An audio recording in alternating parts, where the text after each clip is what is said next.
Монгол улсын ерөнхийлөгч Ухнаагийн хүрэл сүхийн бүгд найрамдах энэтхэг улсад хийсэн төрийн айлчлал.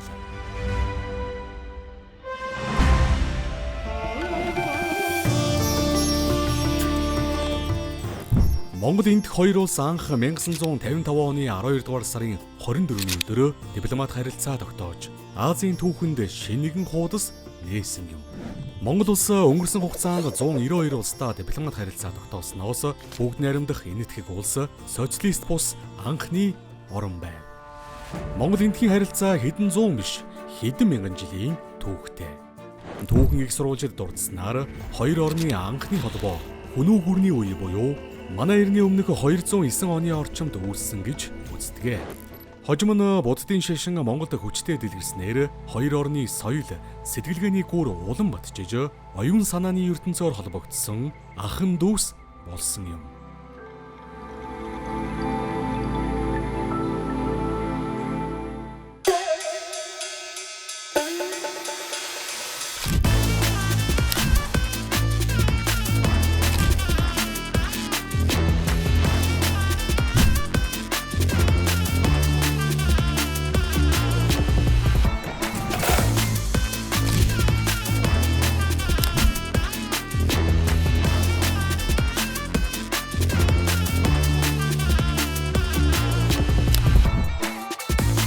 Хоёр улсын хооронд дипломат харилцаа тогтоосны түүхт 70 жилийн хүрээнд Монгол улсын ерөнхийлөгч Ухнаагийн хүрэл сүх бүгд найрамдах энэтхэг улсын ерөнхийлөгч Дроупади Мурму болон ерөнхий сайд Нарендра Модигийн урилгаар тус улсад төрийн айлчлал хийлээ.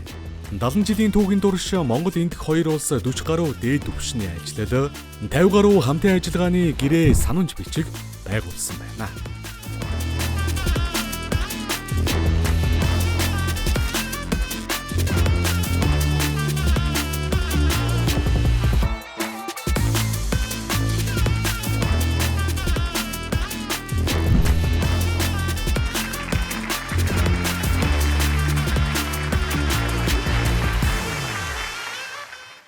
Энэ удаагийн төрийн ажлын хүрээнд Эрхэм хүндэт ерөнхий сайд та бид Монгол энэтхийн найрсаг харилцаа хамтын ажиллагааны 70 жилийн үр дүнг олод дамжуултыг дүгнэн хэлэлцэж цаашдын харилцаа хамтын ажиллагааны хэдийн төлөв тэргүүлэх чиглэлүүдэд хамтран тодорхойлж газрын зураг зурж Монгол энэтхийн харилцааны түүхийн нэгэн шинэ хуудсыг хамтдаа эхлүүлж байгаадаа миний бие баяртай байна.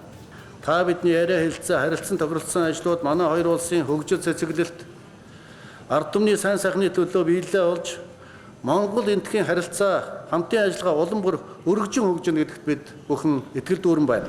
Namaskar. Shine Bano. Нэн өөрөө түншийн хувьд бид олон улсын давцанд хамтран ажиллаж, нээлттэй оролцоог хангасан, хууль ёс дүрмд суурилсан энэтхэг номхон далайн бүсийг хөгжүүлэхийн төлөө хичээн ажиллаж байна. Энэтхэг Монгол нь дипломат харилцаатай төдийгүй оюун санааны маш ойр дотн нөхөд. Энэ нь манай хоёр орны ард түмний харилцаанаас тод харагддаг гэдэгт итгэлтэй байна. Бид өнөөдөр хэд хэдэн чухал шийдвэрийг гаргаж, уламжлалт харилцаагаа өргөжүүлэн хөгжүүлж, түүхийн нэгэн шинэ хуудсыг нээлээ. Бидний хоорондын холбоо нь харилцан итгэлцэл, нөхөрлөлд гүн гүнзгий суурилсан бөгөөд энэ уламжлал нь бидний өн эрдний соёл иргэншлээс улбаалан өнөө хүртэл хөгжиж ирсэн. Таныг төрийн түүхэн ажил хийж байгаад болон энэтхэг улсын төлөө гэсэн таны тууштай дэмжлэгт талархал илэрхийлье. आभार व्यक्त करता हूं बायरला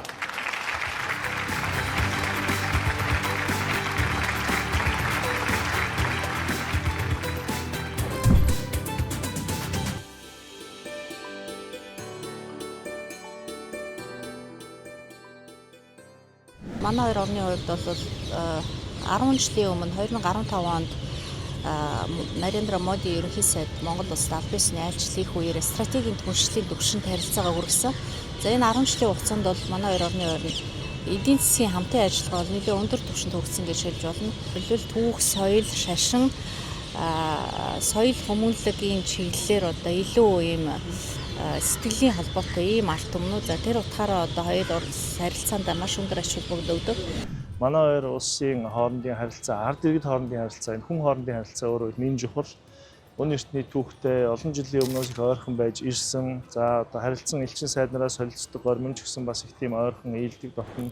За үүнээсээ гадна бол манай хоёр орны харилцааны тийм түүх өөрөө маш одоо тийм хүмүүс хоорондын харилцан ойлголцол дээр, харилцан хүндлэл дээр тогтсон ийм сайхан харилцаа байдаг. Тэгээ энтгэгчүүд монголчуудыг бол зүгээр нэг одоо стратегийн түнш эсвэл бидний хэлдгээр манай бодлогын дагуу одоо 3 дахь хөрш гэдэг юм уу те эсвэл эдийн засгийн ойрхон түнш гэж хэлэхгүй алс хол оршиж байгаа одоо гэр бүлийн гишүүдтэй адилаа гэж үздэг. Тэгэхээр нэг гэр бүлийнх нь ахын дүүстэй адилхан юм ойрхон харилцаатай гэдгийг бол бас ерөнхий сайд нь онцолж байгаа. Монгол улс тусгаар тогтнолоо дайны дэлхийд зарласан хэдий ч дэлхийн тэргүүлэгч улс орнуудаар хүлээн зөвшөөрөх энэ үйл явдал бол Монголын ард түмэн тэр засгийн нам төрийн удирдлага Монголын хатан зоригтой охид хөвгүүдийн олон жилийн хүсэл мөрөөд за дэлхийн нэгдсэн үндэсний байгууллагын бүрэн эрхт гишүүнээр элсэхэд онцгойлон дэмжсэн улс бол бүгд найрамдах энтгэг улс.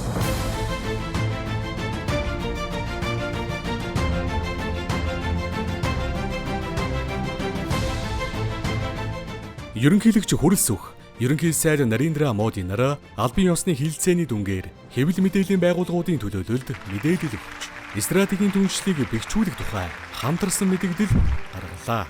Хамтын ажиллагааны хэтийн төлөв тэргүүлэг чиглэлүүдэд тодорхойлон газрын зураг зурж харилцааны түүхийн нэгэн шинэ хуудсыг эхлүүллээ.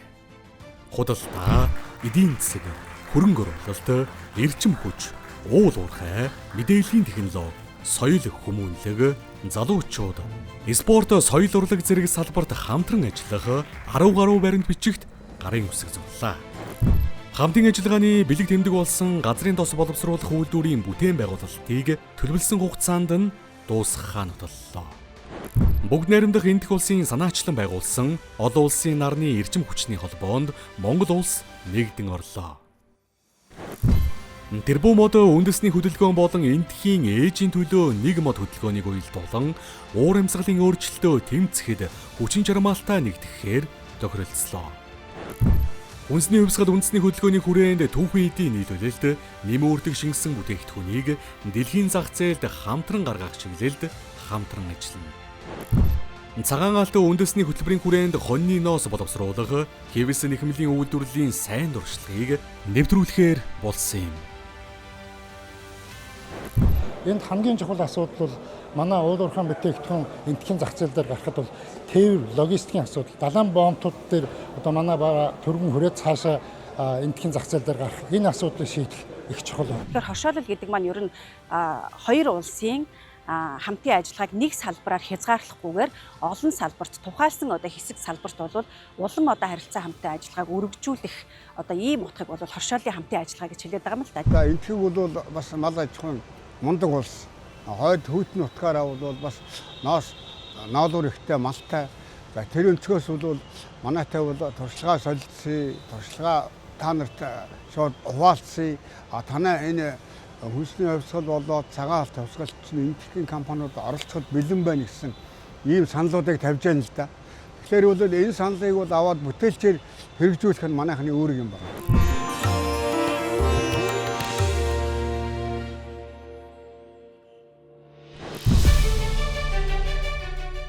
Бүгд найрамдах энэтхэг улс бол 1 тэрбум 400 сая хүнтэй дэлхийд эдийн засгаараа 4-р ордог хүчрхэг улсаа. Тэгвэл өнөөдөр төрийн тэргүүний айлчлалын хүрээнд Монгол энэтхэгийн бизнес эрхлэгчид бизнес форумыг зохион байгуулж эдийн засгийн харилцааг улам өргөжүүлэн хамтын ажиллагааны эхлэлийг тавьж байна.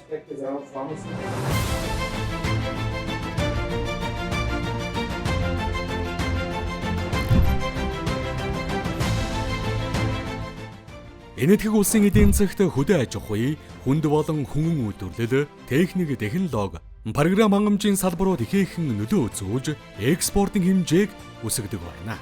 Хоёр улсын хоорондын худалдаа, эдийн засгийн харилцаа сүүлийн жилүүдэд нэмэгдэж 2024 оны байдлаар 110 гаруй сая $, хүрээд байна. Манай улс энэтхэгт мал, амьтны ус, хялгас, хоньны ноос, хийм буюу цахилгаан биш моторт багаж зэргийг нийлүүлж хүнс, гэр ахуйн бараа, баарын эдлэл, оёмл бүтээгдэхүүн зэргийг голлон авч байна. Төрийн тэргүүний айлчлалын хүрээнд ерөнхийлөгчийн тамгын газар хоёр талын худалдаа аж үйлдвэрийн танхим болон гадаад харилцааны яамд хамтран хоёр орны 160 гаруй бизнес эрхлэгч, баялаг бүтээгчид, хөрөнгө оруулалт, худалдаа, хүнс хөдөө аж ахуй, уул уурхай, Тээвэр логистик зэрэг салбарт харилцан ашигтай хамтрах боломж эрэлхийлэн энэтхэг Монголын бизнес форумыг зохион байгууллаа. Форумын үеэр Монголын үндэсний худалдаа аж үйлдвэрийн танхим болон энэтхэгэн аж үйлдвэрийн холбоо хамтран ажиллах тухай санамж бичигт гарын үсэг зурлаа.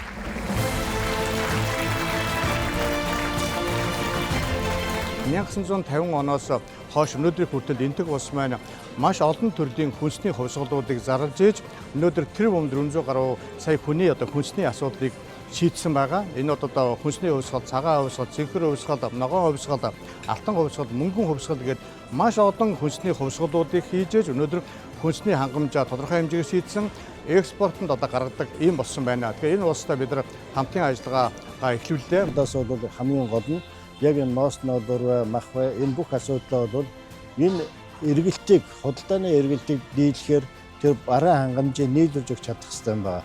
Тэс бүгд бол хүсэж байгаа. Хамгийн гол Монголын талаас нэг мах гаргахад бол түүнийг дасралтгүй 12 сар нийлүүлж чадах хэрэгтэй. Тэгэхээр тэргүүлэгч энэ улсын эмийн үйлдвэрлэгч нар болон эмийн технологи чиглэлээр хамтарч ажиллах явдал бол Монгол улсын эрүүл мэндийн салбар, эмзэн салбарт бол нэн чухал ач холбогдолтой юм аа.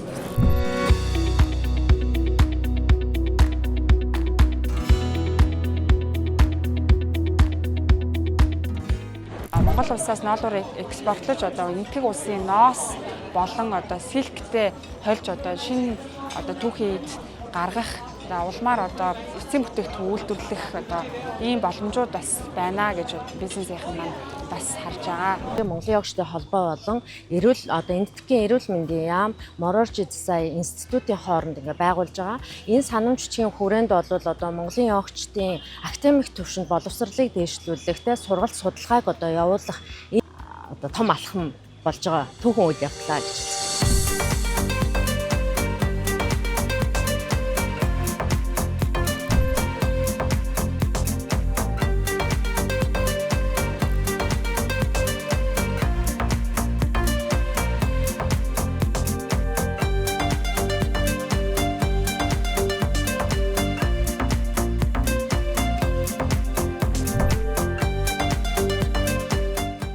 Айлчлалын хүрээнд Монгол Улсын ерөнхийлөгчийн үйлдвэр үйлчилгээний бодлогын зөвлөх бөгөөд хүнсний хувьсгал мэрэгжлийн холбооны тэргүүн Даваа Баяр бүгд найрамдах энэтхэг улсын жижиг дунд үйлдвэрийн холбоотой хамтран ажиллах санамж бичигт гарын үсэг зурж тус улсын хүнсний болон хөнгөн үйлдвэрийн үйл ажиллагаатай танилцлаа.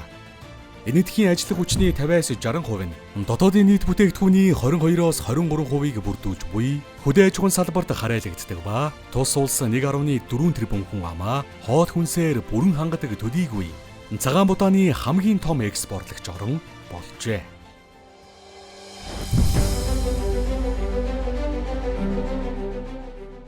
Тус компани нь 2014 онд байгуулагдсан бөгөөд органик хүнс, ногоо, ургамал, үр тариа, олон төрлийн амтлагч, шингэн тос зэрэг төрөл бүрийн бүтээгдэхүүн үйлдвэрлэж экспортод гаргадаг юм. Elworld гэдэг манай компанийн хувьд бол тариаланчтаас шууд органик буюу ямар нэгэн химийн бордоогүй бүтээгдэхүүнүүдийг аваад савлах болон үйлдвэрлэх явуулдаг компани байгаа. Засгийн газрын хувьд бол бидний хувьд үр тариа гадагш нь экспортлох, мөн дээрээс нь тариаланчтаас авах тариаланч бидний хоорондын харилцаа, холбоо, мөн тариаланчдын дэмжлэгийг бол засгийн газраас үзүүлж өгдөг. Мэдээж бол би Монгол улсаас айлчилж ирсэн баг хамт бол манай үйлдвэрийн орсонд бол би талархаж байна. Тэгээд би мөн ирээдүйд хамтран ажиллахтаа бол таатай байх болно.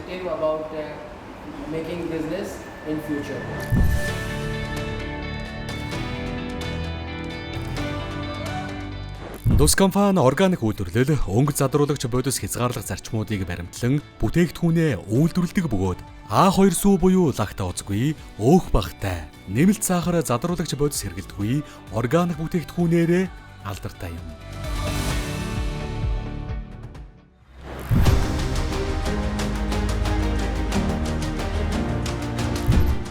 ISO 9001, ISO 14001 зэрэг олон улсын стандартад нийцсэн хэрэглэгчийн цахилгаан ба электрон бүтээгдэхүүний хоргүй байдлын стандартыг баримтлан бүтээгдэхүүнээ үйлдвэрлэдэг байна.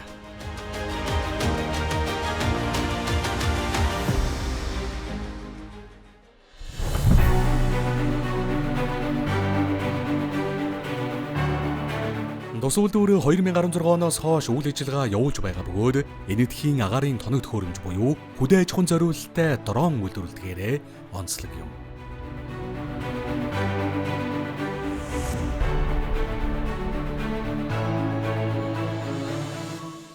Төлөвлөгч болгоомжтой тулгамдсан асуудлыг шийдэж одоо энтэг улс жижиг дунд томоохон бизнесүүдийн хувьд хүнсний хангамж аюулгүй байдлаа 100% шийдэхээс гадна экспортод маш олон төрлийн бүтээгдэхүүнүүдийг гаргасан ийм туршлагатай энтэг улсын жижиг дунд үйлдвэрлэлийн холбоотой одооны ажиллах санамжууд гаргаж хамтын ажиллагаа өнөөдөр ингээд албан ёсоор эхэлж байна. Хүнсний аюулгүй байдал болон хүнсний үйлдвэрлэл ам жижиг дунд үйлдвэрүүдийн яам агентуудын хоорондын хамтаа холбоо хамаарал хамтын ажиллагааны талаар өөрсдийн туршлага солилцлоо.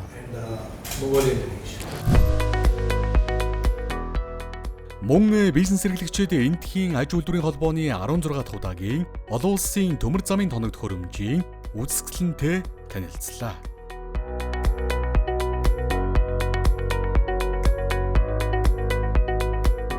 Энэтхийн төмөр зам жилд 6 тэрбум хүн зорчигч тээвэрлэдэг. За 370 сая ачаа тээвэрлэдэг ийм том төмөр зам юм байна. Тэгээ өнөөдөр энэ төмөр зам цахилгаан галт хэрэгтэй болсны бас 100 жилийн хойд тохиож байгаа юм байна. Тэгэхээр энэ том үзэсгэлэнд оролцож байгаадаа би бол маш их баяртай байна. Энэ ажлын хүрээнд бид нэр тээвэрлэл логистикийн салбарын асуудлуудыг шийдэх зорилгоор бид нар энэ ирсэн.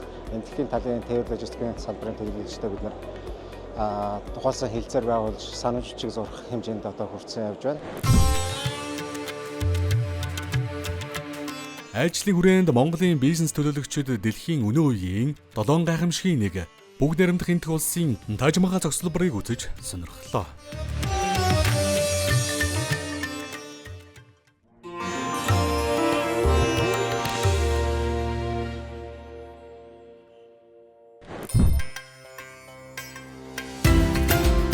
Монгол улсын ерөнхийлөгч Ухнагийн хүрэлц өг бүгд найрамдах энэтх улсын ерөнхий сайд Нарендра Моди нар Хайдрабад ордны гадна талбайд дурсгалын мод тарьж хоёр улсын дипломат харилцаа тогтоосны 70 жилийн ойд зориулан гаргасан шуудангийн маркийн нээлтэнд оролцлоо.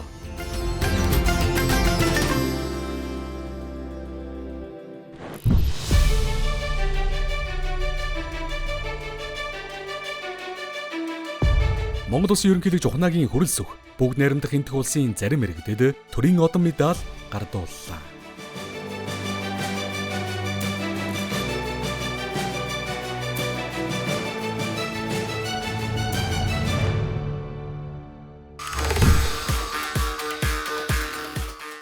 Төрийн ажлын хүрээнд Монгол улсын үндэсний урлагийн их театр бүрэн бүрэлдэхүүнээрээ Шиндээлийн хотын Бахраад Мандапам зогсолборт Монголын сайхан их орон урлагийн тоглолт танилцуулж, морин хуурын болон ботоо зургийн үзэсгэлэнг бүгд найрамдах энэтх улсын ард түмэнд сонирхоллоо.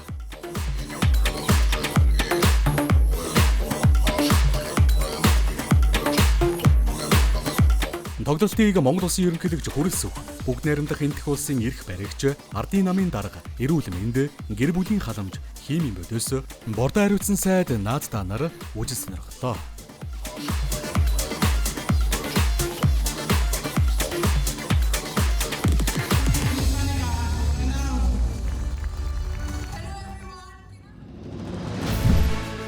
Ерөнхийлөгч хүрэлц өг Монгол улс энэтхэг улсыг 3 дахь хөрш төдийгүй бүс нутагдах итгэлтэй түнш хэмээн үздэг бөгөөд стратегийн түншлийн харилцааг улам бүр гүнзгийрүүлж хамтын ажиллагааны цар хүрээг өргөжүүлэн хөгжүүлэх нь Монгол улсын гадаад бодлогын тэргүүн зорилтуудын нэг гэдгийг тэмдэглэв. Монгол улсын ерөнхийлөгчийн төрийн айлчлал хоёр улсын худалдаа, эдийн засгийн хамтын ажиллагааг шин шатанд гаргах, ирээдүйн хамтын ажиллагааны чиглэлийг тодорхойлоход чухал түлхэц үзүүллээ. Манай хоёр орны найрамдал, нөхөрлөл үеийн үед бадчин бэхжиж, эрдний түүхт оюун санааны хөрш, Монгол энэтхийн харилцаа хамтын ажиллагаа өн мөнхөд цэцэглэн хөгжих болтугай.